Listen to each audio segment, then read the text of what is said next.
हर हार गे तोर मुस्कान ले जिंदगी संवर गे।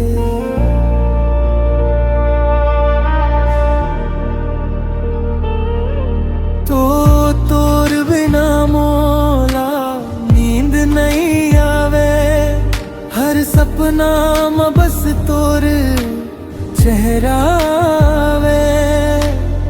मोर हाथ पकड़ ले धीरे धीरे, चलन संग संग जन्म भर रे। तोर माया माँ मोर दुनिया बसोगे, दिल ये तोर नाव ले धड़कत रे। माया के रंग मारंगा दे मोला अपनन संग मबसा दे। चंगा तारा गवाह बन जाही, जिंदगी भर मोला हंसा दे।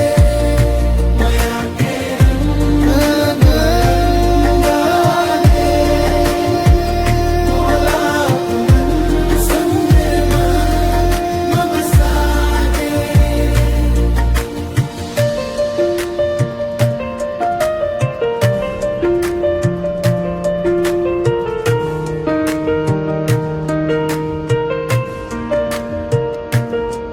फूल महके हवा गुनगुनाए,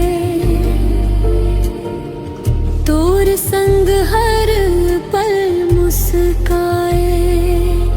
तोर माया मोर सबसे बड़े धन, जन्म जन्म तक संग निभाए।